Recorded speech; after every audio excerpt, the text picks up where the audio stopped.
Scorpio, welcome to your weekly tarot reading. Let's get started and see what messages we have for Scorpio, Sun, Moon, and Rising positions for the week ahead. Keeping in mind that these are general readings and may not resonate for everyone. So make sure to check out your other placements because you could have messages there as well. And if you're interested in a personal reading, have a look at the description below. You'll find my email there. Okay, my friends, let's get started for Scorpio. What is the current energy around Scorpio for the week ahead? Ooh, Scorpio, it's your card, the Death card. It's in reverse. So that makes me ask the question, what are you resisting today? What changes in your life are you hesitating on or feeling fearful of? Sort of surrendering to those changes? Where are there opportunities for things to shift and you're standing in opposition of that shift? Where are you not ready to see yourself sort of transform and transition into something new? It's interesting. Let's see what the obstacle is. Bottom of the deck is the Nine of Swords. So it feels like this is something that you're very worried about or that you feel an immense amount of fear around. So there could be, fear could be very present in why you're not open to this shift, why you're standing in resistance to it. Let's see, what is the obstacle? Holy, so we went from the 9 to the 10. So it's an ending.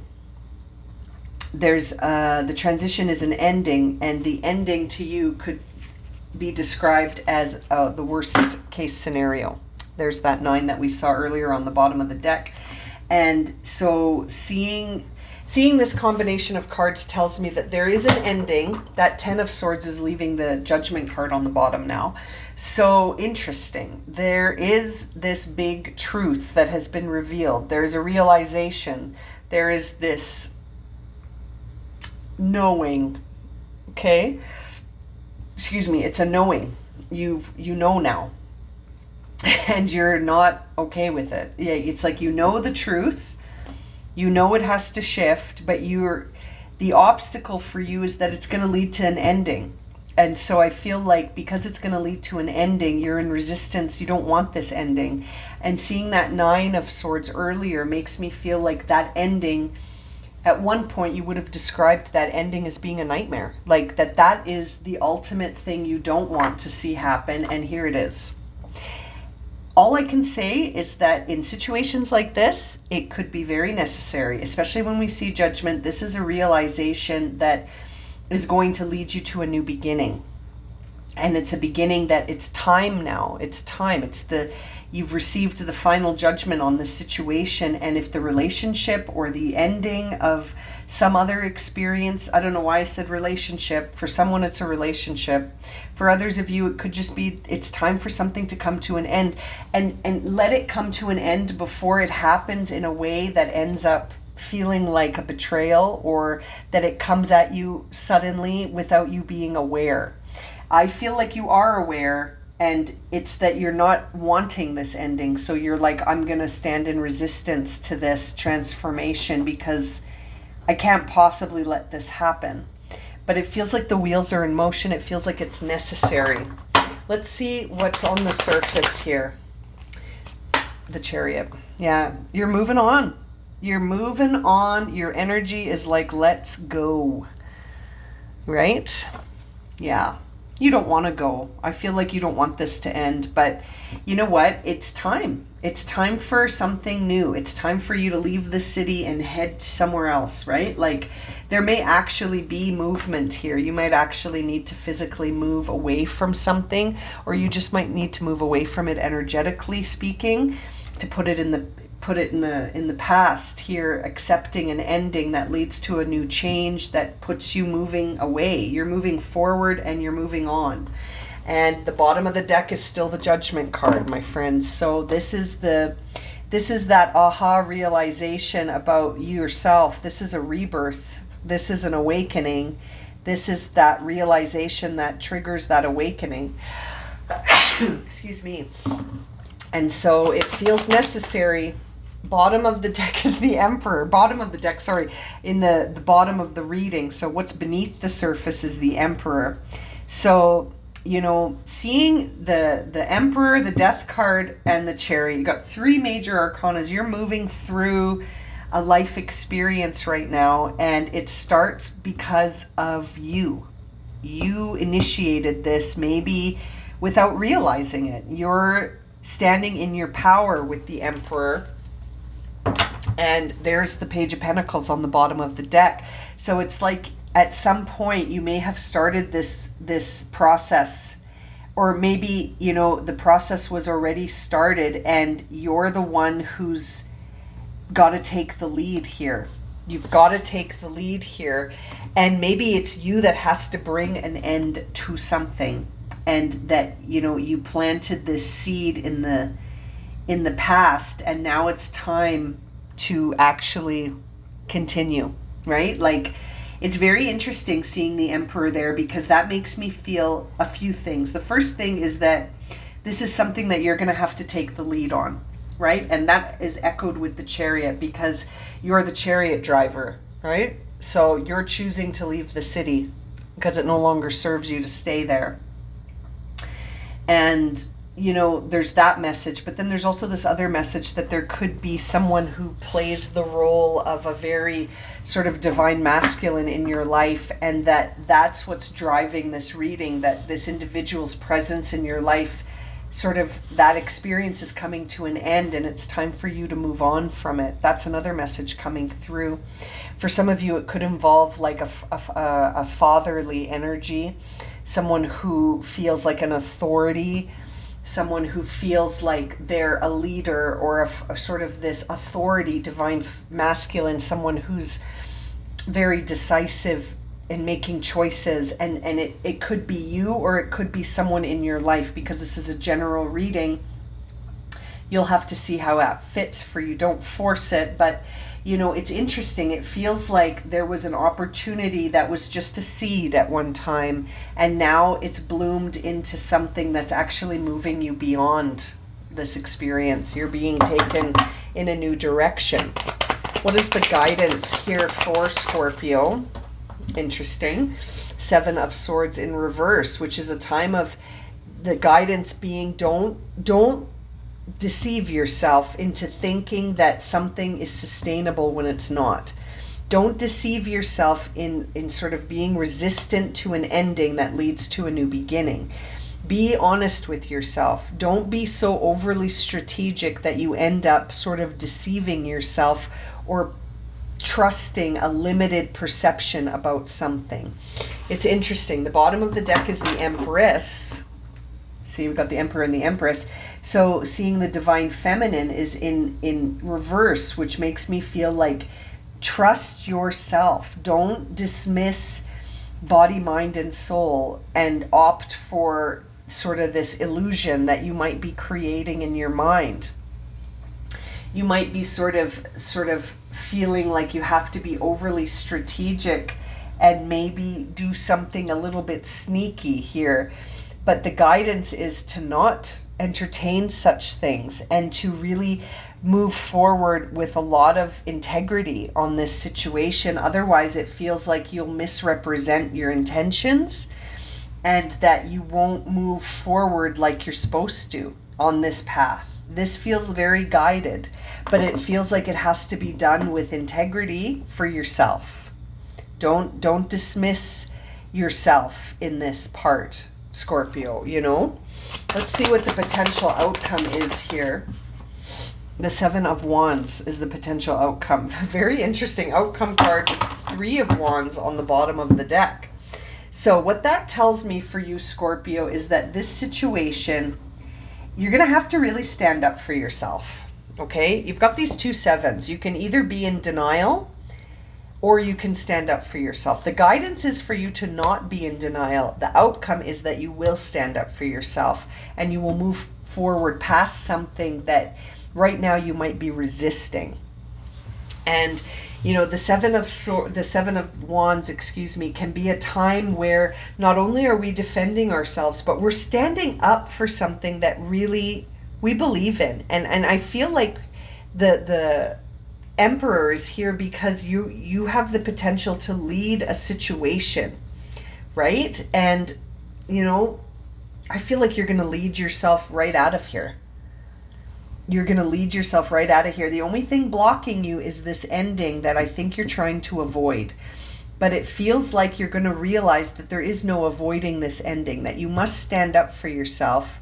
And, even if there's an ending that happens because you stand up for yourself, then that's okay. This was not meant for you anymore. If being in your integrity and in your empowerment means something comes to an end, then wave goodbye to it and get in your chariot and off you go. 3 of Wands says, look forward, not back.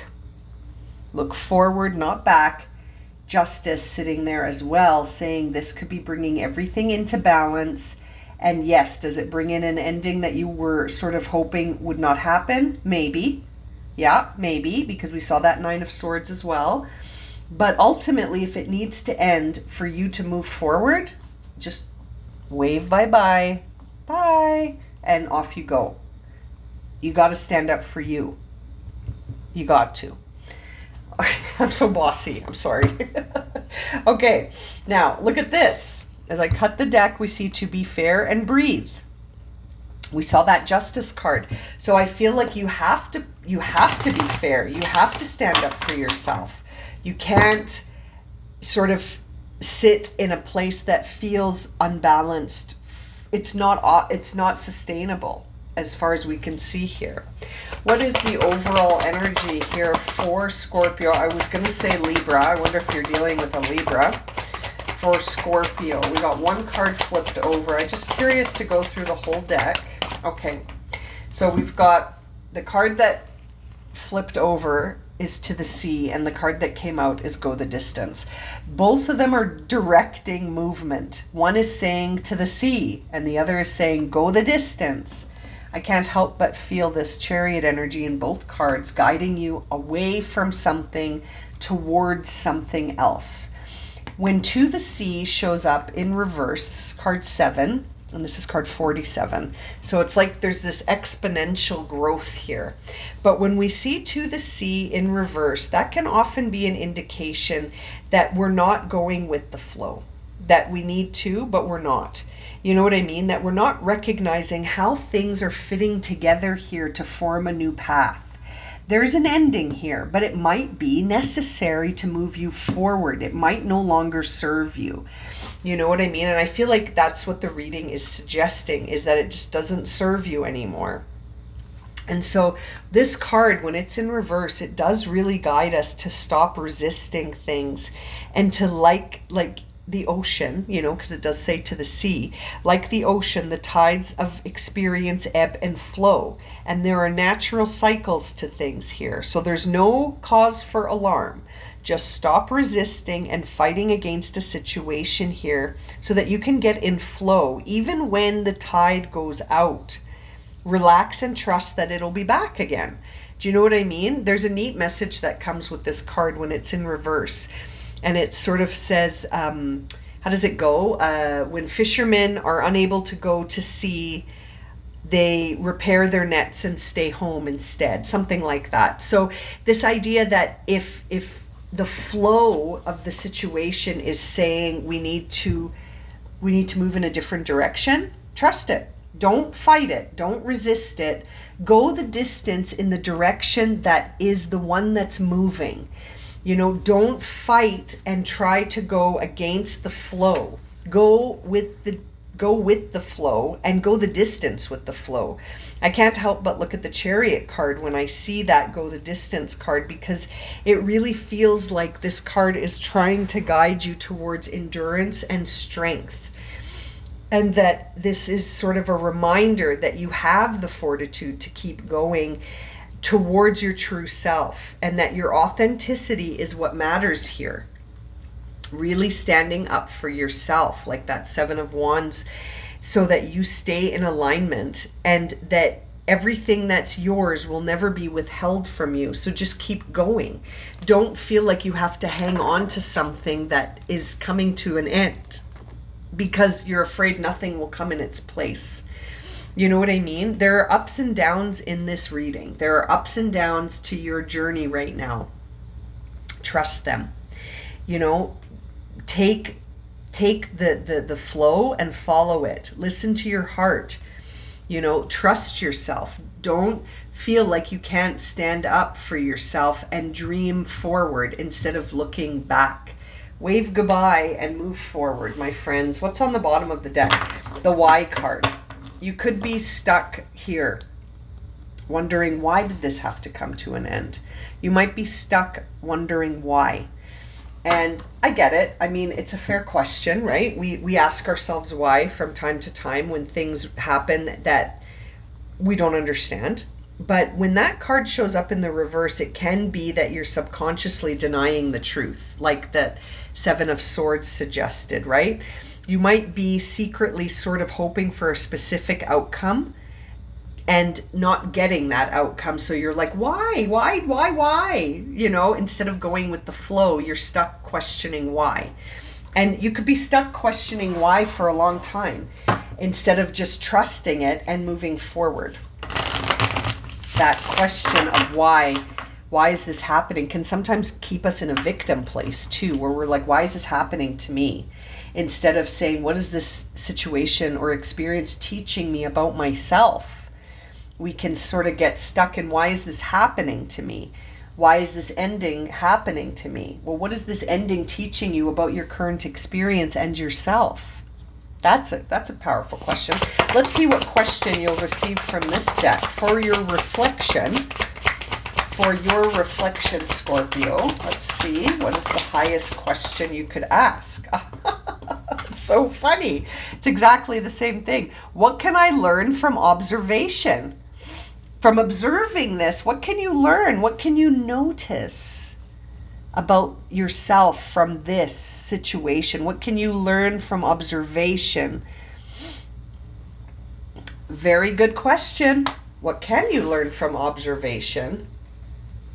And bottom of the deck is a good question as well. It says, how can I know myself as bigger than any fear?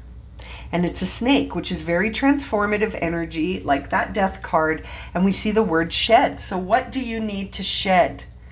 Right? How can I know myself as bigger than any fear, Scorpio? Very interesting questions for your reflection this week. Ooh, go with the flow.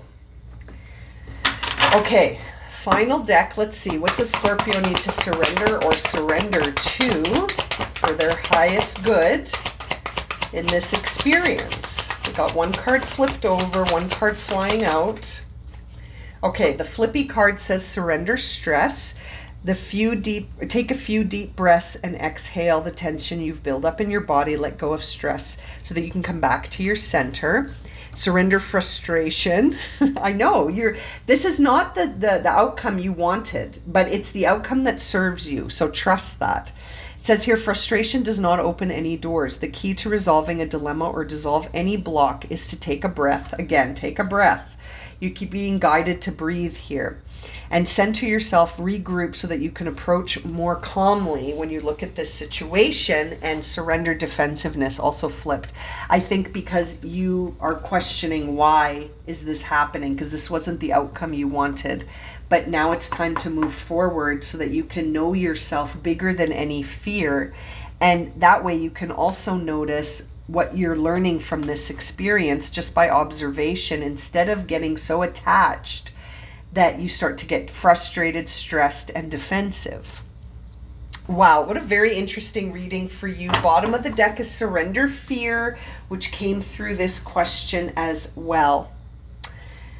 Oh, I'm going to leave it at that for you, Scorpio. Lots of food for thought for you to reflect on in this reading. I hope it's been helpful. I'm sending you so much love and encouragement. Take care. Looking forward to reading for you again soon, my friends.